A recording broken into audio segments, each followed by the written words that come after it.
Rama Om Krishna Padaya Krishna Prasthaya Bhutale Srimate Bhakti Vedanta Swami Nityananda Namo Vishnu Padaya Krishna Prasthaya Bhutale Srimate Bhakti Vedanta Swami Nityananda Namaste Namaste Deve Gauravani Prachari Ninditesha Shanyavadi Vastavyare Shadari Namaste Saraswati Deve Gauravani Prachari Nirvishesha Shanyavadi Vastavyare Shadari Jaya Shri Krishna Chaitanya Prabhu Nityananda Shri Advaita Gadadhar Srivasadi Gaura Bhakta Jaya Shri Krishna Chaitanya Prabhu Nityananda Shri Advaita Gadadhar Srivasadi Gaura Bhakta Hare Krishna Krishna Krishna Hare Hare Hare Rama Rama Rama Hare Hare Hare Krishna Krishna Krishna Hare Hare Hare Rama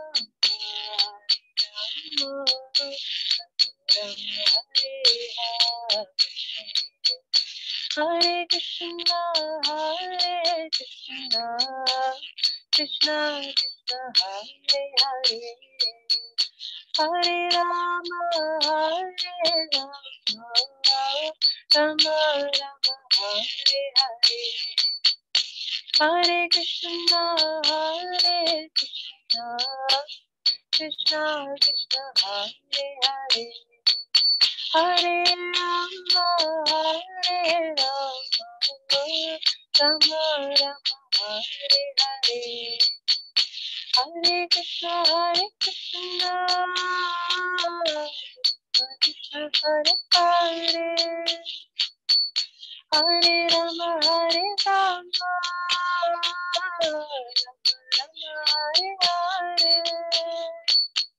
Hare Krishna Krishna Hare Hare Hare Rama Rama Hare Hare Hare Krishna Krishna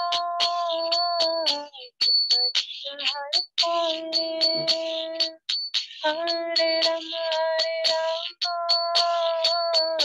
Rama Rama Hare Hare Hare Krishna Krishna Krishna Hare Hare Hare Rama Rama Hare Hare Hare Krishna Krishna Hare Rama Rama Hare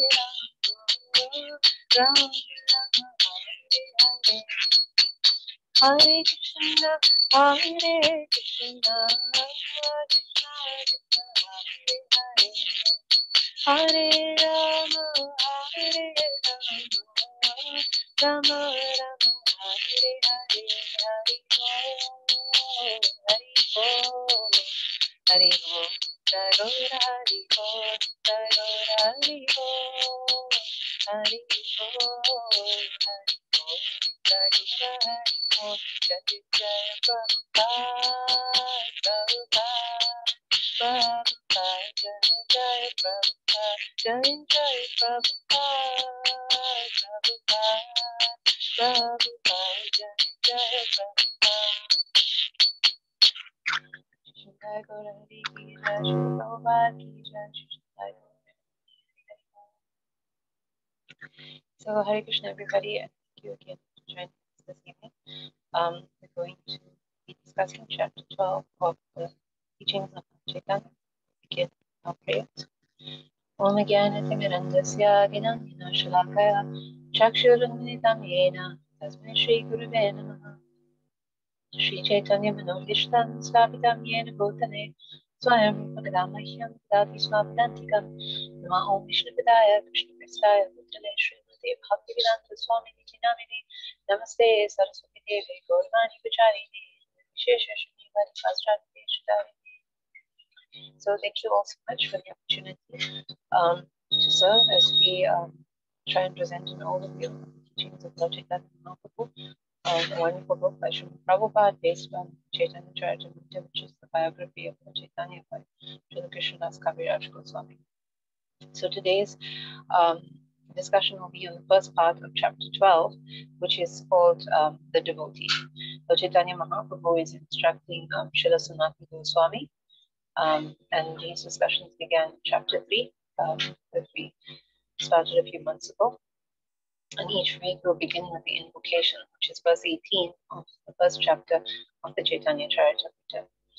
Jaya Jaya Shri Chaitanya Jaya Nityananda Jaya Advaita Chandra Jaya Gaura Bhakta Vrinda Jaya Jaya Shri Chaitanya Jaya Nityananda Jaya Advaita Chandra Jaya Gaura Bhakta Vrinda Jaya Jaya Shri Chaitanya Jaya Nityananda Jaya Advaita Chandra Jaya Gaura Bhakta Vrinda.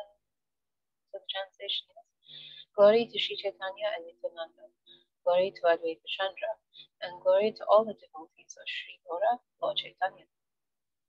So Lord Chaitanya is continuing.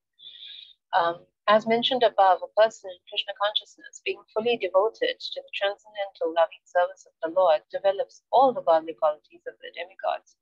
There are many such qualities, but Lord Chaitanya described only some of them to Sanatana Goswami. So last week we concluded by saying that if anybody wants to develop the good qualities required to become a pure devotee of the Lord and please the Lord, that they should serve and take the association of devotees, and of course hear the Srimad Bhagavatam and other transcendental discussions of the Lord. So Lord Chaitanya Mahaprabhu is continuing the discussion today about the qualities that are prominent in a devotee who has followed these processes of serving and hearing, and what we need to strive for in order to call ourselves devotees of Krishna. A devotee of the Lord is always kind to everyone. He does not pick quarrels. His interest is in the essence of life, which is spiritual. He is equal to everyone. No one can find fault in him. His magnanimous mind is always fresh and clean, and he is without material possessions. He is a benefactor to all living entities and is peaceful and always surrendered to Krishna. He has no material desires. He is very humble and is fixed in his purpose. He is victorious over the 6 material qualities such as lust and anger, and he does not eat more than he needs. He is always sane and is respectful to others, but he does not require respect for himself. He is grave, merciful, friendly, poetic, expert, and silent. So this is a list of the 26 qualities of devotee that everyone should endeavor to develop. When we're following in devotional service, it's good to refer to ourselves as devotees of the Lord, but we must understand what it means to actually be a devotee of Krishna. In the 12th chapter of Bhagavad Gita, specifically the text from 13 to 20, Krishna is describing to Arjuna what a devotee of his is like. And the way that the Lord describes these qualities, you can actually sense the pride in the voice of the Lord that his devotee has these wonderful qualities, and he is describing them, saying that such a devotee with these qualities is very dear to him. And when we read it, it should impel us to want to be dear to Krishna, to be be spoken of in such a wonderful way as the Lord speaks of his devotees. Saying that we're devotees is not the same as saying that someone belongs to a club, like a charitable organization or a social club, like maybe somebody joins a chess club or so on. When we join a spiritual organization that is meant for propagating the message of Lord Chaitanya Mahaprabhu, Srila Prabhupada, great acharyas, it means that we must be endeavoring to develop these qualities. That's what it actually means to call oneself a devotee. And so this must be our constant meditation, so we can please the Lord by developing the kind of characteristics that will make us dear to him. Actually, I was thinking about how we're coming to the end of the year, and although our Vedic New Year is in March, April, but often people are thinking about resolutions and things to work on. And for devotees, this is a very nice thing to do if one hasn't already done, to get into these 26 qualities and sincerely look at what we need to develop within ourselves and work on it every day, all the time. And we have our secret weapons, as we've discussed last week, attentive chanting, hearing the Srimad Bhagavatam, associating and serving devotees. These are all the activities that bring us closer to developing these qualities. It's not something that we actually are doing on our own. When we lay the foundation with these activities and then we take up the process of introspection and we pray to Krishna and the acharyas for mercy, then developing these qualities is not actually such a tall order. It's one of the very doable resolutions and not something that gets abandoned after a short time. Srimad Bhagavatam, Canto 3, Chapter 25, Text 21, also describes the person in Krishna consciousness, one who is devoted to the loving service of the Lord. There, the devotee is said to be always tolerant and merciful and a friend to all living entities. He has no enemies, he is peaceful, and he possesses all good qualities. These are a few of the characteristics of a person in Krishna consciousness. So if we look carefully at this verse from Srimad Bhagavatam, which is also about the qualities of a devotee, we see that it is relating specifically to the qualities of a devotee in relation to others. As we discussed last week as well, when one progresses from being a Kanishta or a third-class devotee, somebody who's the beginning of the neophyte stage of their Krishna consciousness, if we want to develop to the second stage, we have to develop our ability to relate to others in the correct way. Whether those others are devotees of the Lord in that they are rendering service to Krishna, whether they are those who are not officially devotees, those conditions also have not come to devotional service. We have to behave properly to all living entities. And in particular, this verse is saying we must be tolerant and merciful. We know that it's very difficult sometimes in the material world to remember to be tolerant and merciful, especially as Kali Yuga is progressing. But this is the reason why the Lord and his wonderful devotees were setting such great examples to remind us. We just have to think of Lord Chaitanya and Lord Nityananda. Lord Nityananda is the Supreme Personality of Godhead, yet he tolerated miscreants like Jagai and Madai attacking him in full view of the public, and he didn't retaliate. He wanted to save him. This is not something that is unattainable. As we said, this is why Lord Chaitanya started off in the previous chapter by explaining that by the association of devotees, by hearing Srimad Bhagavatam, we can get these qualities. In addition to tolerance and being merciful, we're meant to be friends to all living entities. That is not necessarily that we can make friends with everybody, but that we must be friendly to everybody, even if they're being difficult to us. And a devotee has no enemies. So this is a very important point. We remember Maharaj Yudhishthira. He was known as a Jata Shatru because he didn't have any enemies. So somebody might question, but Maharaj Yudhishthira had to fight a battle against 100 of his cousins, who certainly were his enemies, and all their supporters like Karna, Shalya, and others who were quite belligerent towards the Pandavas. So how is it that Maharaj Yudhishthira didn't have any enemies? Even though they considered themselves enemies of Maharaj Yudhishthira, he did not consider them his enemies. Maharaj Yudhishthira did not consider anyone to be his enemy. As pure devotee of the Lord, he was equal and tolerant and fair and merciful to all, even those who treated him like their enemies, he was also kind and merciful to them. This is how we must be. We can't control other people's responses to us, and we can't make them be kind and friendly and loving to us. But that means that that does not mean that we give up our kind, friendly, tolerant, and merciful attitudes towards them. And so we don't make enemies of others, even if they consider us enemies. This should be our mindset as far as possible. If we actually think about it, such behavior is noticeable, and it's actually a very good teaching tool when people see that we're being so tolerant in the face of difficulties. They would often come up and ask us why or how are we able to behave in a gentlemanly way, so to say, under all circumstances. And the explanation is always that our Krishna consciousness is teaching us how to behave in that way. So it is very good preaching modality as well. It is also said in Srimad Bhagavatam, Canto 5, Chapter 5, Text 2, that if one gets the opportunity to serve a great soul, a Mahatma, his path to liberation is open. However, those who are attached to materialistic persons are on the path of darkness. Those who are actually holy are transcendentalists. They are equipoised, very peaceful, free from anger, and friendly to all living entities.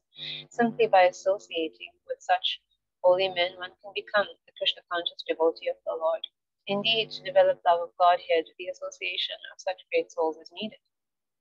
The path of advancement in spiritual life opens for everyone who comes in contact with such holy men, and by following their path, one is sure to develop Krishna consciousness in full devotional service.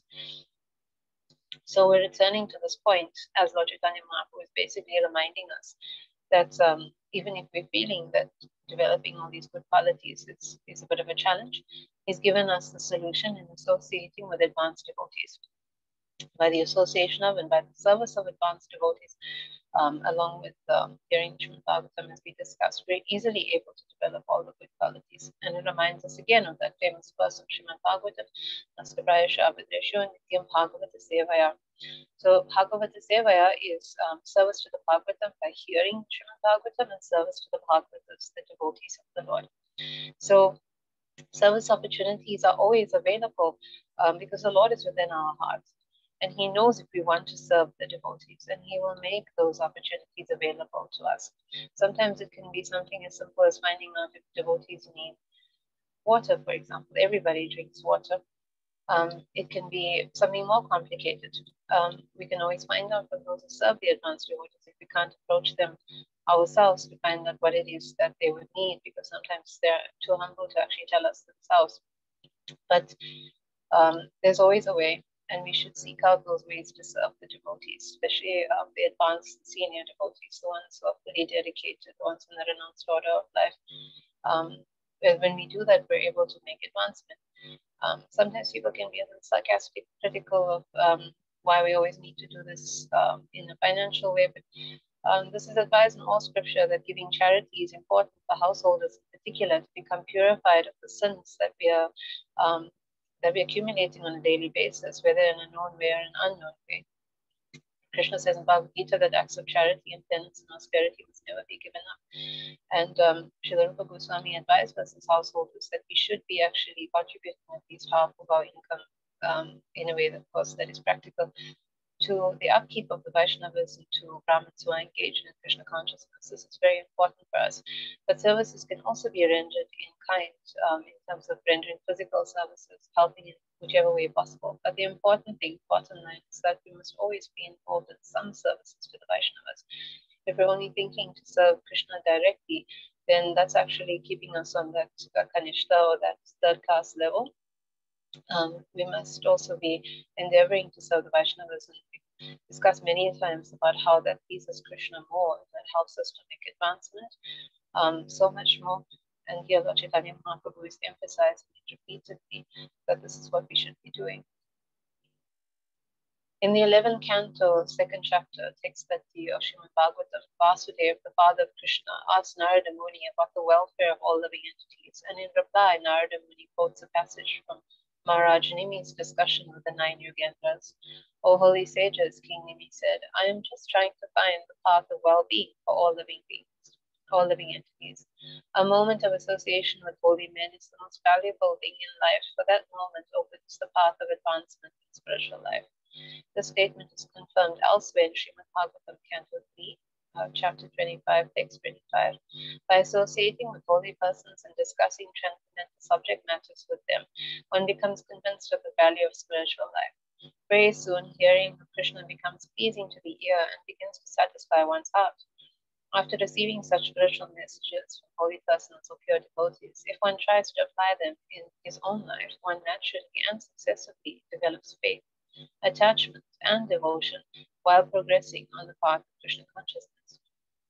So this is another recap from last week. We had quoted a verse in the Srimad Bhagavatam where the sages of Naimisharanya were explaining or were saying to Sutta Goswami that just a moment's association is so valuable. So in the same way, King Nimi, who is an ancestor of King Janak, who we know is the father of Sita Devi, Lord Ramachandra's wife, King Nimi is also echoing the same thing. Similar to the sages of Naimisharanya who had replied to Sutta Goswami, what is the ultimate welfare for all? The king is also asking the nine Yugendras, what is the ultimate welfare for all? And then he is also saying, giving the answer basically, that it's associating with advanced devotees. So we discussed in the previous paragraph the value of serving the advanced devotees, so associating with them, hearing from them. This is most purifying. This is then Srila Prabhupada goes on to explain how we develop faith in that way. Like we were discussing last week, we go from Shraddha, and then as we're engaging in Sadhusanga and Bhajana Kriya, associating with advanced devotees, performing devotional service, particularly hearing and chanting. Then we get to Nata Nivritti, all that is troubles into the heart, which is being destroyed by that process of serving and hearing. And that brings us to the faith that is firm, Nishta. Then Prabhupada says, faith, attachment from Nishta, and we get that attachment to the holy name, Ruchi, attachment to Krishna, Sakti. All the material attachments are then gone for good. Faith, attachment, and devotion, Bhava and Prema. So this is a sequence. All of it starts from associating and serving devotees. The Lord then informed Sanatana Goswami about the behavior of the devotee. The sum and substance of such behavior is that one should always stay aloof from unholy association. So Lord Chaitanya Mahaprabhu emphasizes this point very often. And what is unholy association? It is association with one who is too much attached to women or one who is not a devotee of Lord Krishna. These are unholy persons. So of course, the point here in relation to the people who are too attached to women is that it's lust. So whether it's a man who's too attached to women or women who's too attached to men, usually the quality of lust is first of all categorized by attachment to the opposite sex, and of course attachment to basically everything that a lusty person would be attached to. So this is what we have to be careful of.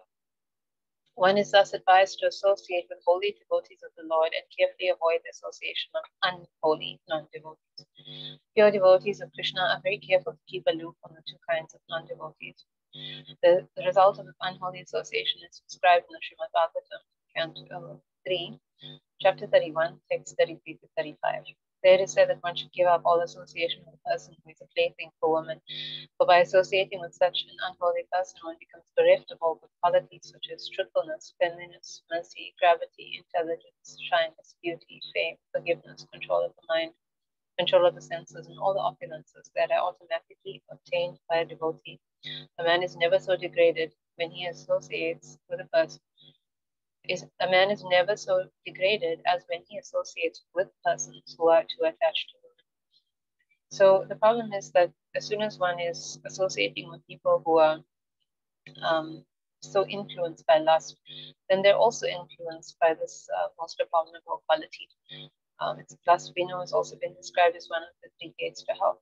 So if we're serious as part of Krishna consciousness and serious about developing good qualities, we cannot be associating with anybody who is so much affected by this quality. Lord Chaitanya Mahaprabhu and Sri Prabhupada are so emphatic about it.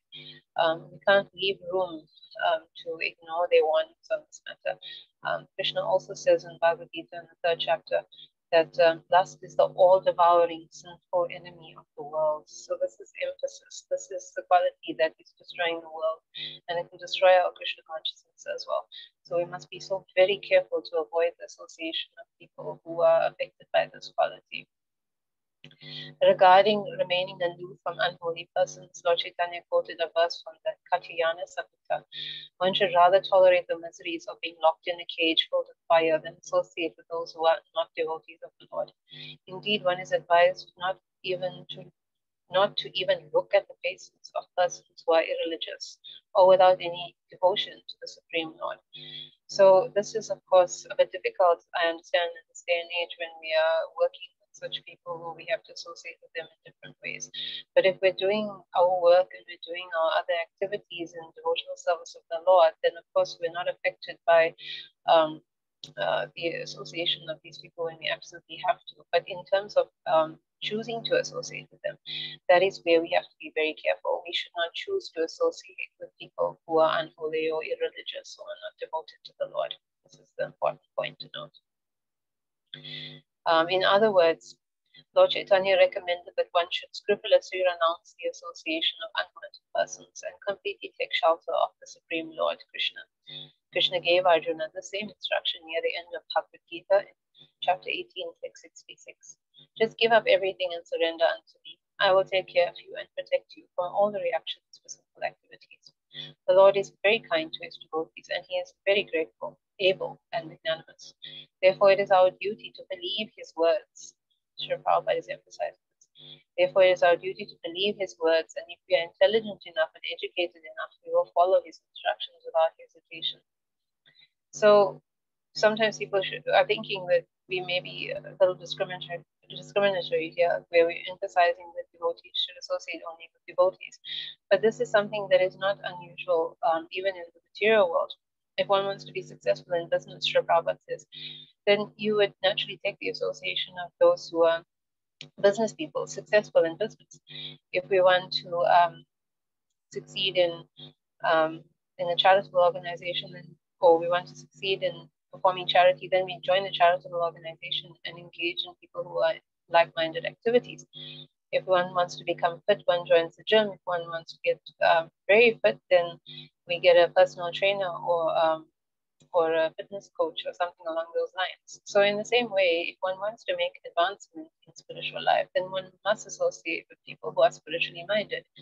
We can't expect that we're going to be associating with people who have the opposite interest in sense gratification, in irreligious activities, and so on. And then we'll make spiritual advancement or get the right qualities to make spiritual advancement. It's not going to work. So Sri Prabhupada is saying it's our duty to listen to the Lord, to listen to what he's saying, and to avoid such company as far as possible. Sri Prabhupada has also said before that this is what he gave us as ISKCON movement for. It is so that we can have devotional association all the time. Although it's good, of course, to have friendships within ISKCON, but we should also seek out those who are advanced, those who are learned, those who are senior to us, and take their association with reverence as well, so that they can help us develop their good qualities and we can make good advancement in spiritual life. In Srimad Bhagavatam, Canto 10, Chapter 48, text 26, Akrura tells Krishna, Kaha panditastha dakvaram sharanam samiyat bhakta priyadhika giraha suritaha kritakyat sarvan dadati sushito bhajito vikhaman atmanamati apachayo nayasya. Who can surrender to anyone other than you? Who is so dear? Who is so truthful? Who is so friendly? And who is so grateful? You are so perfect and complete that even though you give yourself to your devotee, you are still full and perfect. You can therefore satisfy all the desires of your devotee and even deliver yourself unto him. A person who is intelligent and able to understand the philosophy of Krishna consciousness naturally gives up everything and takes shelter only of Krishna. In this regard, Lord Caitanya recited the verse spoken by Uddhava in Srimad Bhagavatam, Canto 3, Chapter 2, text 23. How can one take shelter of anyone but Krishna? Who else is so kind? Even though Bhakasura's sister Putana tried to kill Krishna when he was an infant by applying poison to her breast and offering it to him to suck, still that heinous woman received salvation and was elevated to the same platform as his own mother. Krishna accepted the poisonous breast of that demoniac woman, Putana, and when he sucked the milk from her breast, he sucked out her life also. Nonetheless, Putana was elevated to the same position as Krishna's own mother.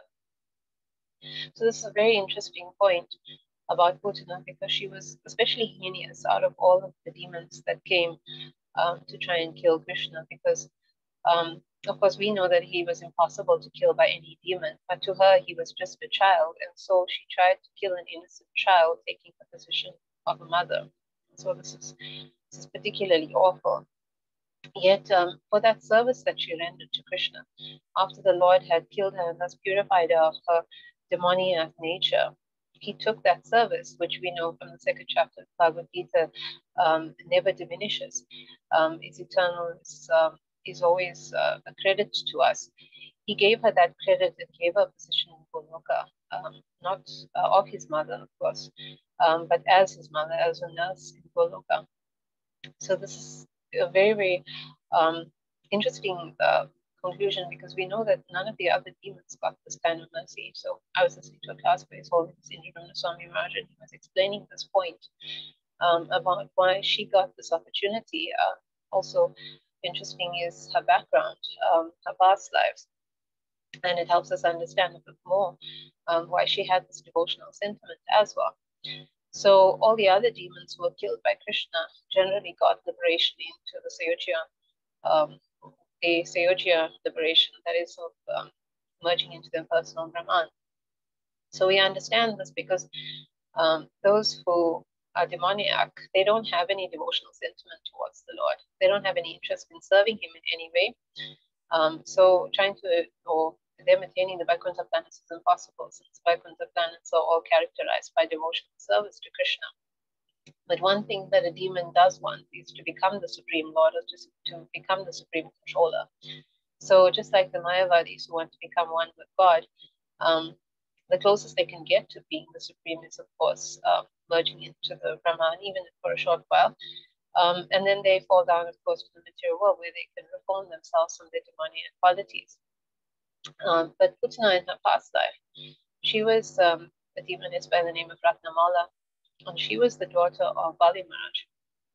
So we know that Bali Maharaj is a great devotee of the Lord. He's the grandson of Prahlad Maharaj, but also, interestingly, by bad association, of course, with other demons. Bali Maharaj took the kingdom of Indra, and he had thus upset the natural order of things in the universe.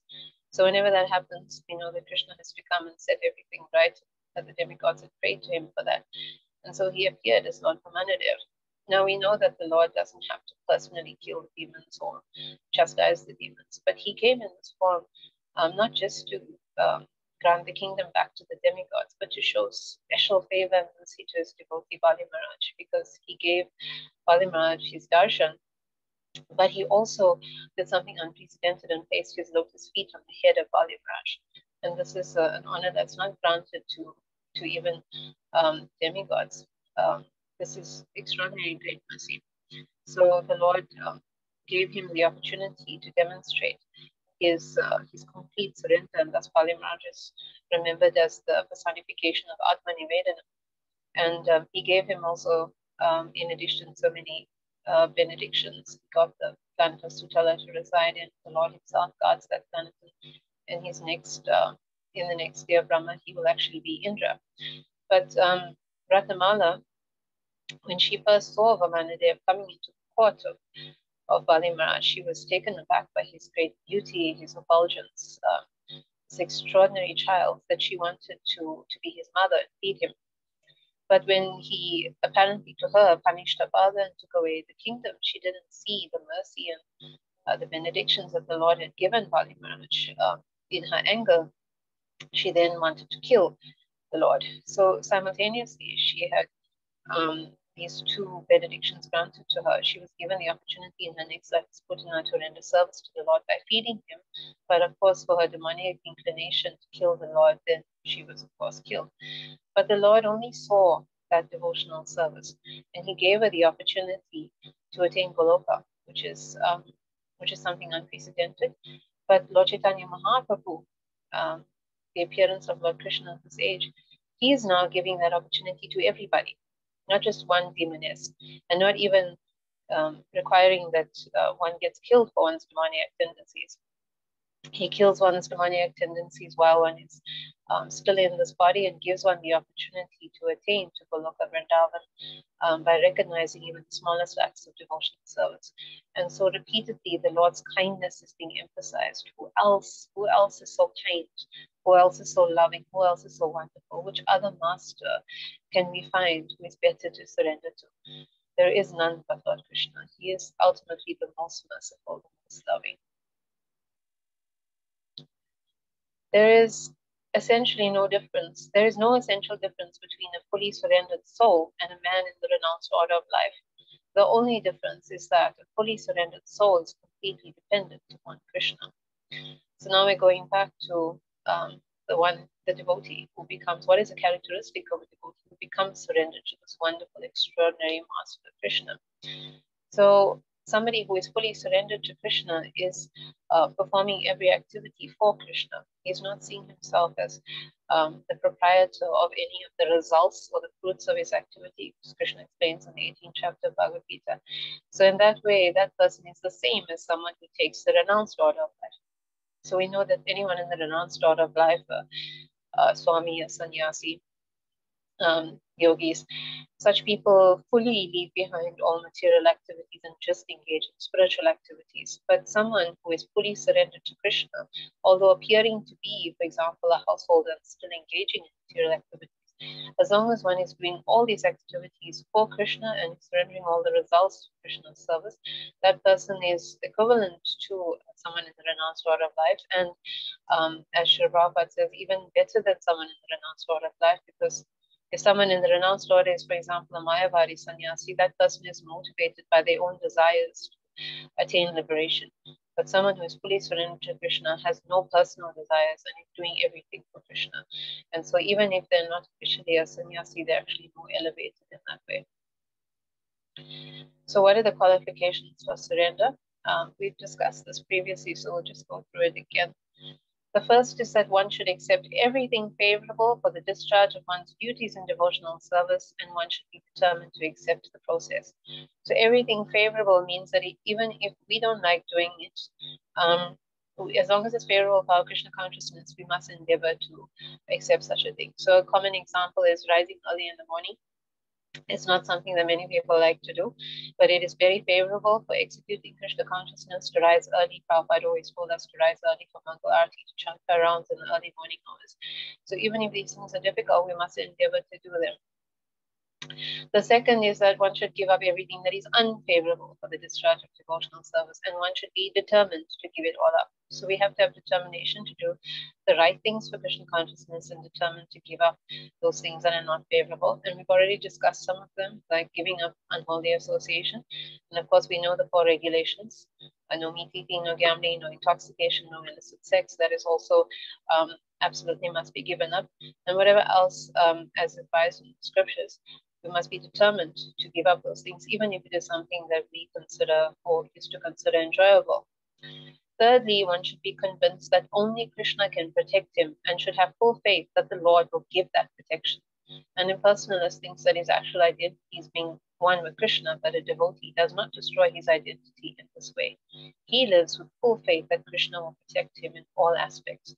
So this is us becoming the servants of Krishna, not trying to become Krishna, and accepting as a servant that Krishna will protect us under all circumstances.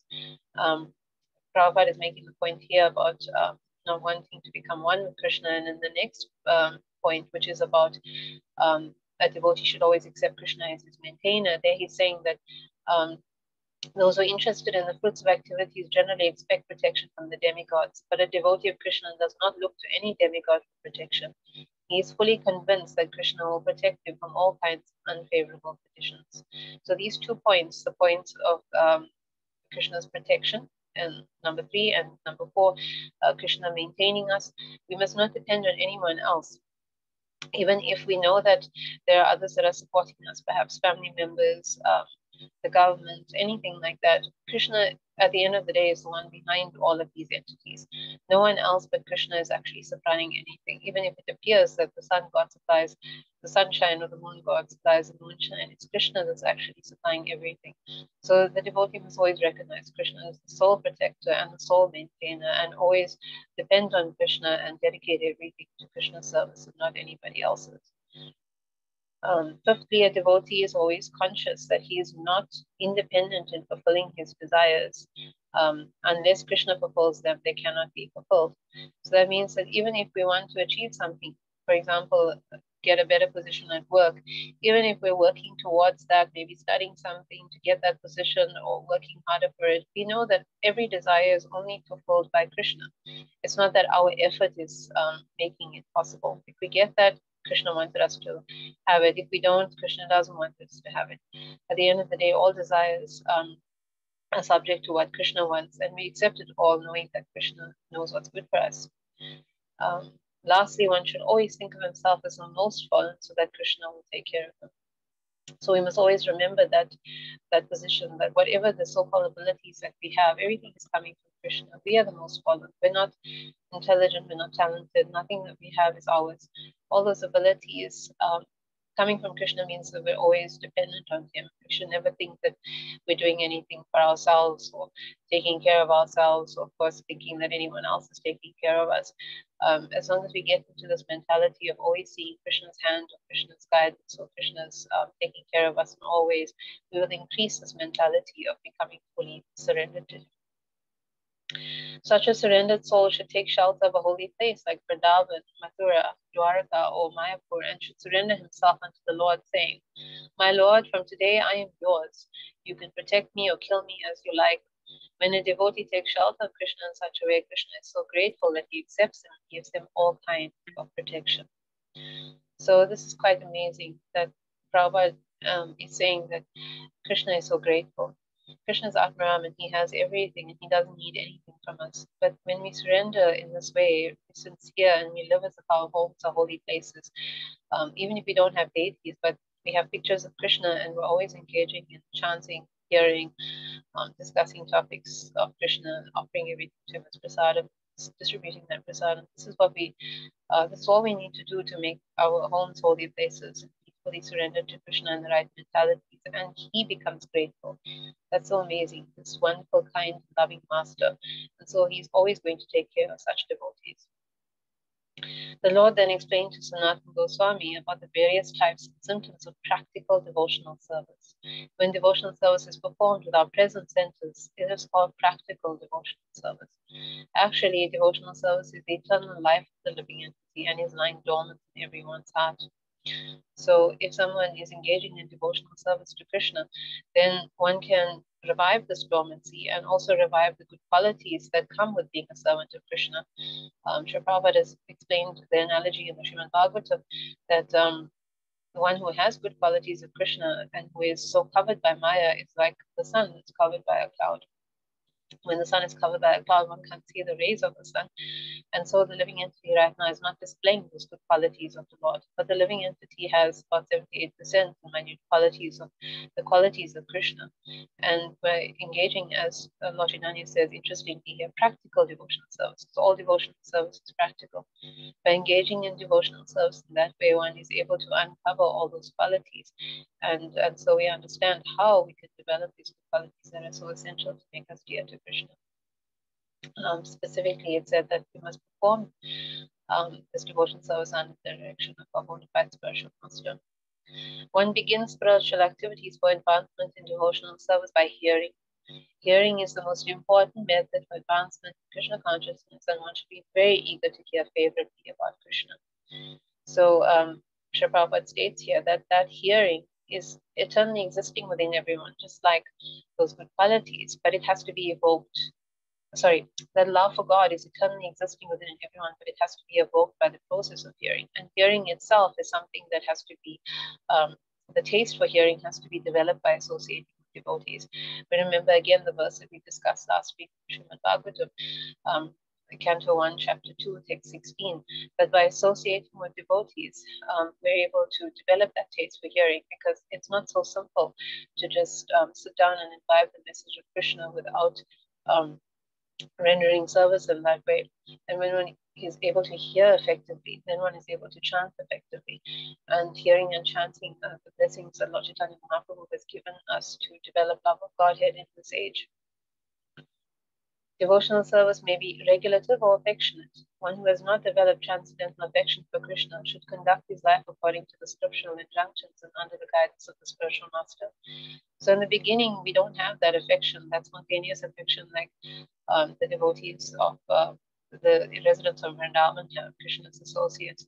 But we can develop that affection by engaging in devotional service in a regulative way. This is following the rules and regulations like we all are.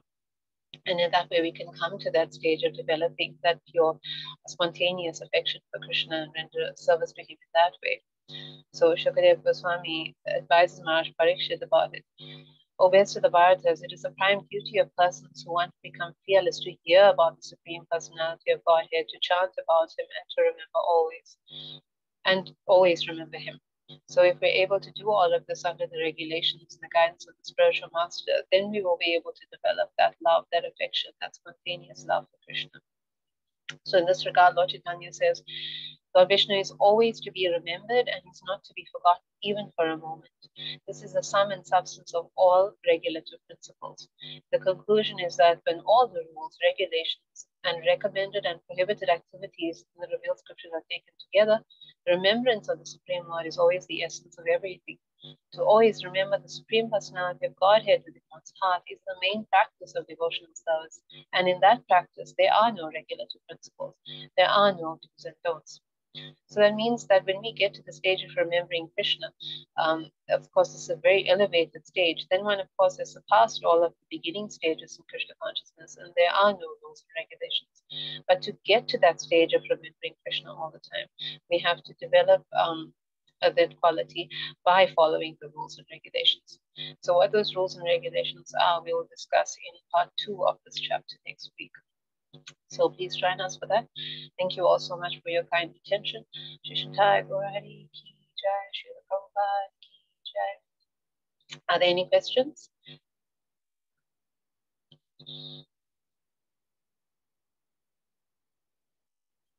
Anything to clarify? Hare Krishna Maharaj, thank you for the wonderful class. Hare Krishna, thank you. Maharaj, I just got a quick question about unholy association. So how do we help people who are not holy? Because you said we must avoid unholy association. So, yeah. So how do we? And also, it's difficult to avoid sometimes. No, it is very difficult. It's true. So this is why we must think of why we are taking such association. In the course of work which we are doing as our service, then that's of course acceptable because it's something that we're doing for Krishna. So we have to encounter in that way, it's necessary. And in the same way, when we're preaching, definitely we have to, inverted commas, be in such association. But the difference when we're preaching is that we're not taking the association of such people. We're actually giving our association. When we're preaching, the very nature of that word means that we are giving them knowledge about Krishna. So we're not affected by their qualities. But the difference is that when we choose to take such association, and perhaps we can explain it in the terms of when we're doing it in a social way or in an enjoyable way, it's very difficult when we don't have that, what can we say, that protection of preaching or that protection of engaging in that association for essential things like working for Krishna. When we don't have that protection, then we don't have that ability to protect ourselves from being affected by their qualities. So we would be very much influenced by somebody who, for example, in a social setting is not spiritual or not religious or not a devotee of Krishna. We don't have anything to protect ourselves from. Like a lot of the times we can think, okay, I'm giving my association, but unless we're very spiritual, and we have to be very strong to be able to be on such a level to be able to give our association, then we will actually be affected in the converse way by such people. So it's better, unless preaching, unless absolutely necessary, like I said, a work situation or something like that, that we avoid such association. That's what Chaitanya's order. Is that more clearer, Prabhu? Thank you. Yes, thank you, Maji. Thank you so much, Hare Krishna. Is there any other questions? Hare Krishna, welcome to Bhaktan Kurura Paul Mataji. Mataji, are you there? Welcome back from hospital. Oh, shame. Hare Krishna. Please accept my humble obeisances.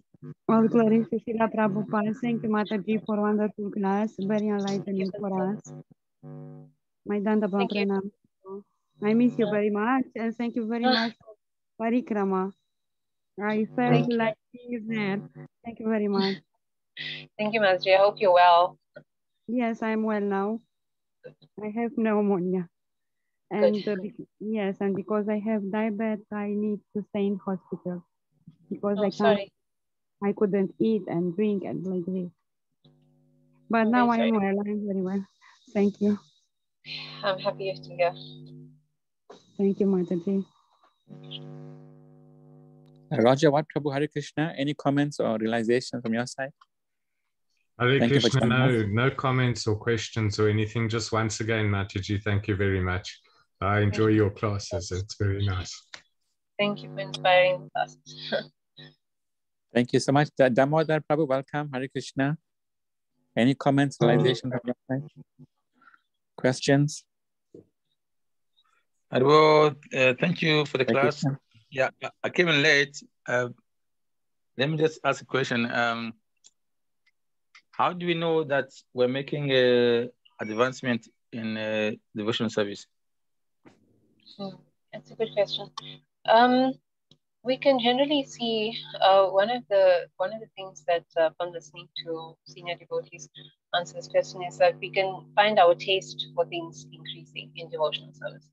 So rather than having like difficulties, for example, the things that we didn't like doing before, like getting up early in the morning, we find that it's becoming easier to do, that we're actually enjoying doing it, especially chanting.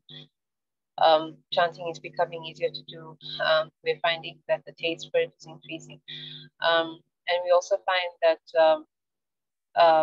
that enthusiasm is increasing for engaging in devotional service. Basically, everything feels like it's getting more easy. Of course, on the converse, if we're also feeling that we're having more difficulties, that's also a sign of advancement, because that's the stage of anartha-nivritti. Unless we have difficulties, that is, we are losing, well, what we discuss now is getting taste for spiritual activities. But when we find that we're losing material things, that's also a sign of making advancement, because Krishna is actually taking away the things that we don't need in our devotional service. So this is often difficult for us to see as a good sign, because to lose things, basically we see it in a negative way.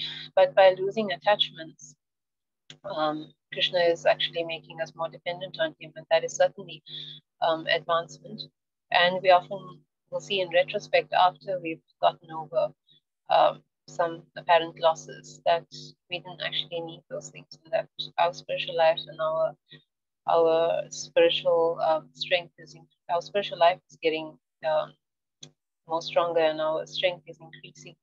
So we'll find that these two things are generally happening.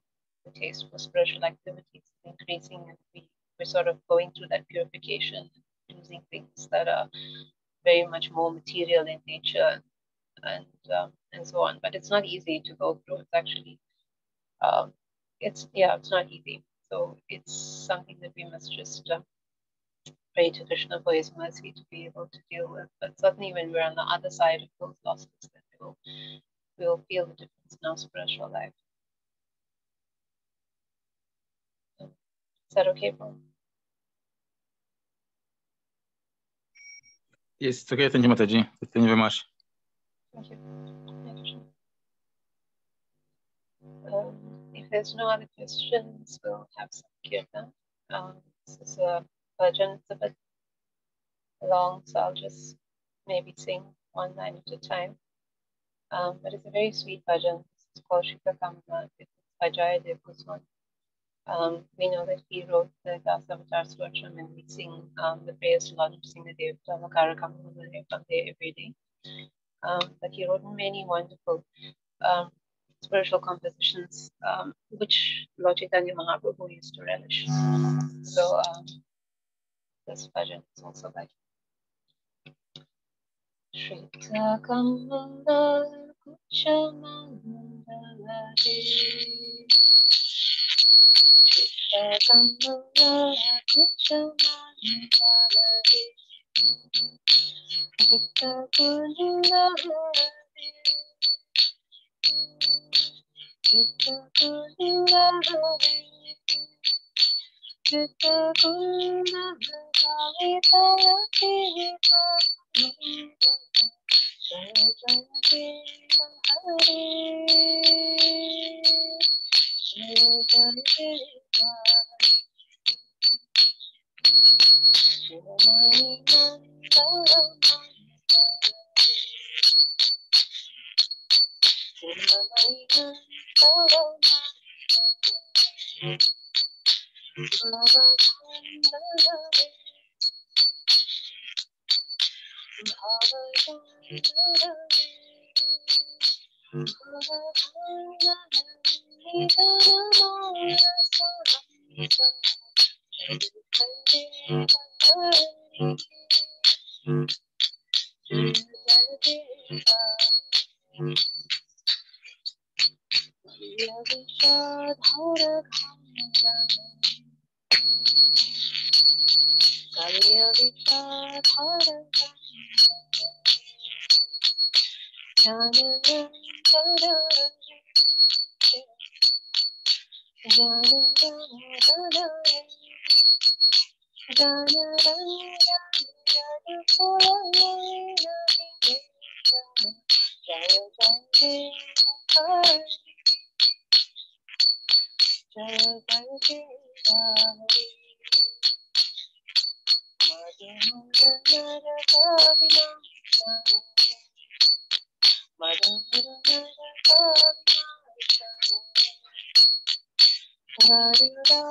Chandala Nidana Mara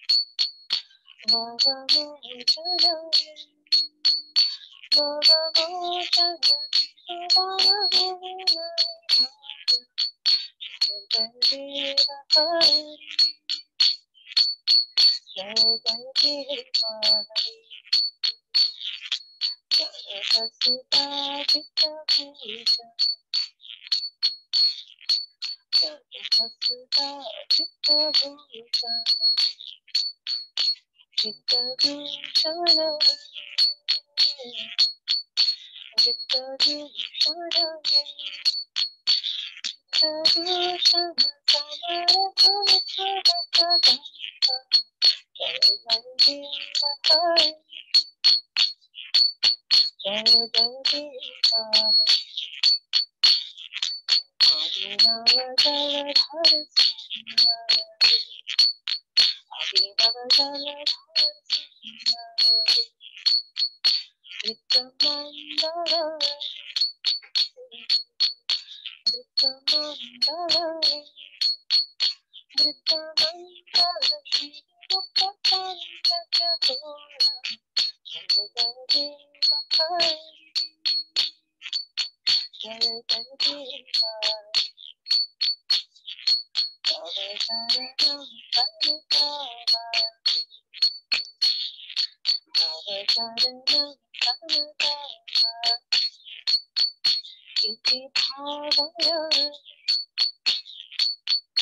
Translation: Glories to God Hari, Supreme Personality of Godhead, who rests on the breast of the Goddess of Fortune, who is adorned with jeweled earrings and wears a garland of forest flowers.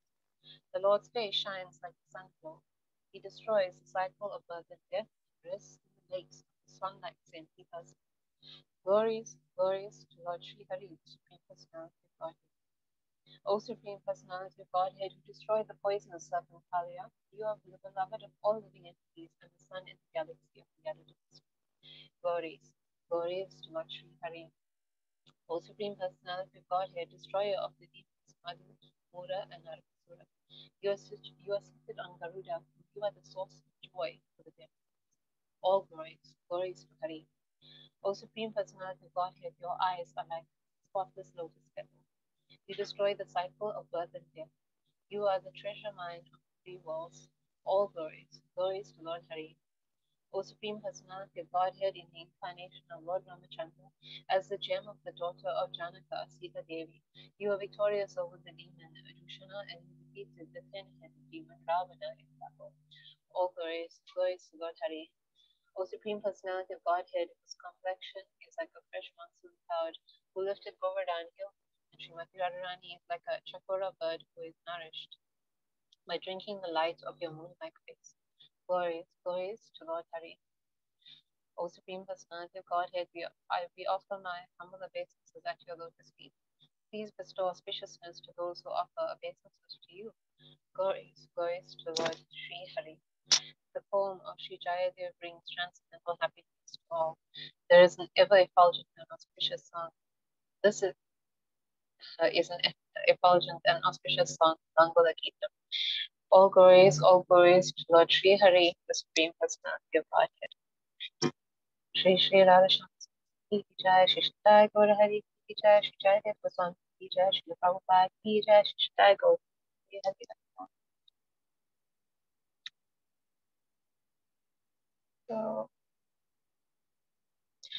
So once again, thank you all so much for joining us this evening, and please do join us again next week. Srila Prabhupada Ki Jai. Hare Krishna. Hare Krishna. Hare Krishna. Thank you, Maji. Hare Krishna. Thank you, everybody. Hare Krishna. Thank you, everyone, for joining us. Hare Krishna.